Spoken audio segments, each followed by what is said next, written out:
L'enthousiasme, l'intégrité, le courage, l'humilité, la connexion aux autres et la prise de risque sont les compétences et qualités sur lesquelles s'appuie une personne pour devenir leader. C'est en tout cas l'idée de Linda Finkwasi, conférencière du jour et initiatrice de ce séminaire sur la communication et le leadership.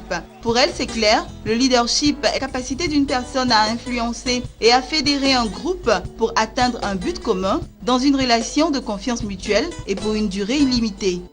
Donc pour devenir un bon leader, il faut déjà croire en soi, croire aux autres, être humble et surtout croire que les autres ont la capacité d'y arriver en leur inculquant certaines facultés, en leur permettant de rêver, en leur permettant de s'exprimer et en leur donnant un certain positionnement pour qu'ils puissent savoir qu'ils ont de la valeur. Une fois qu'on sent et qu'on sait qu'on a de la valeur, on arrive à mieux s'intégrer, on arrive à mieux développer les personnes autour de nous. À ce moment-là, la personne qui arrive à vous permettre de vous retrouver dans ce concept-là et dans cet environnement devient le leader. Parce qu'il n'a pas pensé seulement qu'à lui, mais il a pensé à tout ce qui était autour de lui, l'environnement, les personnes et toutes les autres personnes qu'il allait pouvoir influencer, mais tout en voulant impacter et influencer positivement. Nous avons besoin de rôle modèle. On a un collaborateur, on n'a pas de subordonné. Ça, c'est la valeur du leader. On n'a pas de subordonnés, mais on a des collaborateurs parce que ce sont ces personnes-là qui nous aident à nous développer. Le leader, c'est un visionnaire. C'est quelqu'un qui arrive à extraire en vous ce que vous-même vous ignorez. Et c'est ça la capacité du leader. Être un bon leader passe également par une bonne communication, précise Jeanne Sissoko-Zézé, autre conférencière du séminaire. Dans une ambiance bon enfant, à travers des jeux qui ont favorisé la créativité et surtout l'esprit d'équipe, Jeanne Sissoko-Zézé a partagé sa vision d'un leadership qui agit en interaction avec son environnement.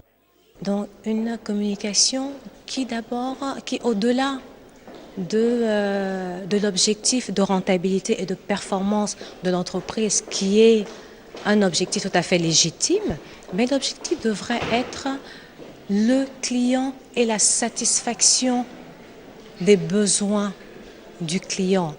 Parce que maintenant, il faut savoir que les consommateurs évoluent.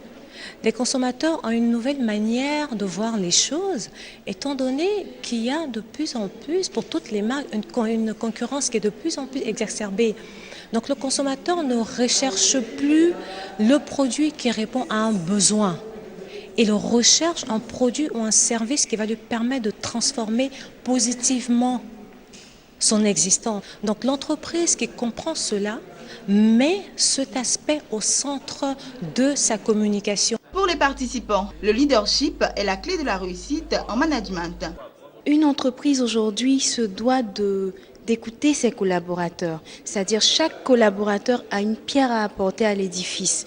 Donc une entreprise qui se veut leader doit écouter, mettre l'accent sur la communication avec ses différents collaborateurs. Très très bonne initiative et nous profitons de l'occasion pour apprendre et apprendre. Le séminaire sur le leadership et la communication est une initiative de Kaizen, une structure qui a pour but de créer des leaders sur le continent africain.